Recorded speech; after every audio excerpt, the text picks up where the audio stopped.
அன்புடையீர். உலக பொது மறைதந்த வள்ளுவ பெருந்தகையீர் நட்பு பற்றி கூறுகின்ற வைர வரிகளாக கருதக்கூடிய குறள் இதுதான். உடுக்கை இழந்தவன் கைபோல் ஆங்கே இடுக்கன் களைவதாம் நட்பு.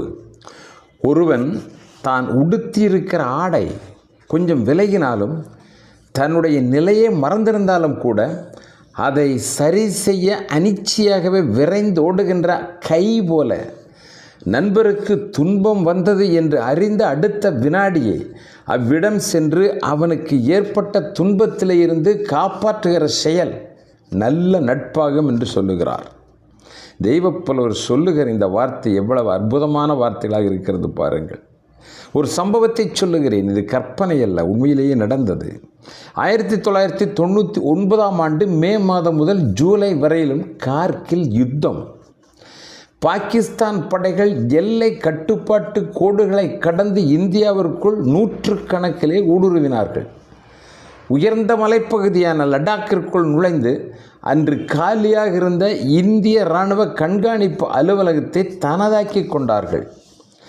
ஆப்ரேஷன் விஜய் என்ற பெயரில் இந்திய இராணுவம் பாகிஸ்தான் ஊடுருவல்காரர்களையெல்லாம் விரட்டி அடித்து அவர்கள் தன்வசப்படுத்தியிருந்த இடங்களையெல்லாம் இந்திய இராணுவம் தன் பெயரிலே மீட்டு எடுத்தார்கள்.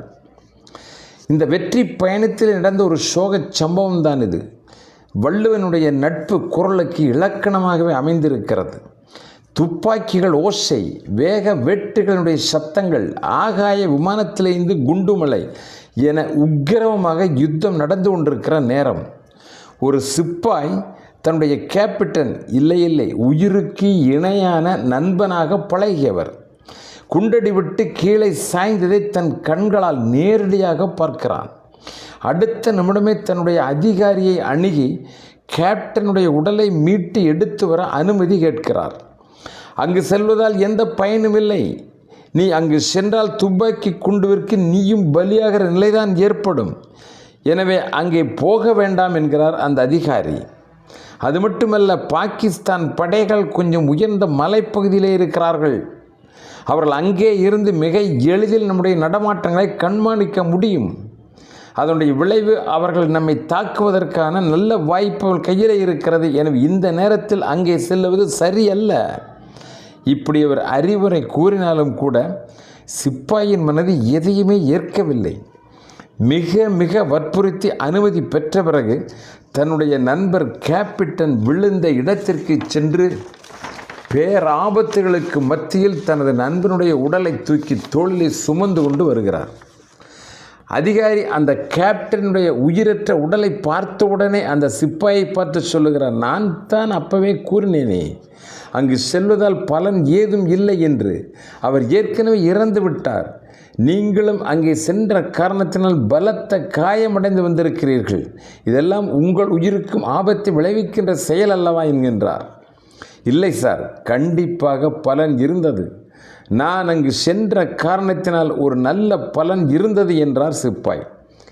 பலன் இருந்ததா? எப்படி?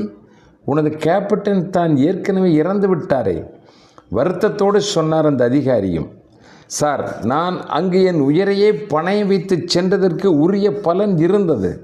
நான் அங்கு சென்ற பொழுது எனது நண்பர் உயிருடன் தான் இருந்தார். என்னை பார்த்தவுடன் அடுத்த நொடியில் அவருக்கு எவ்வளவு பெரிய மகிழ்ச்சி தெரியுமா?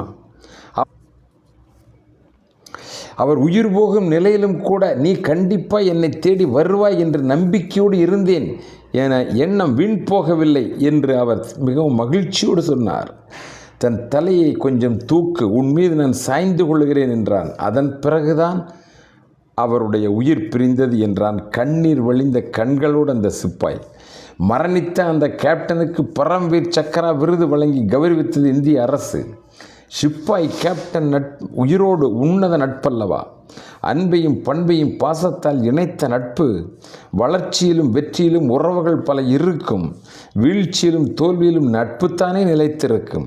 இயற்கை தந்திருக்கிற சவால்களை வென்றிட துணையிருக்கிற இணையற்ற சக்தி தூய நட்பு மட்டும்தான்.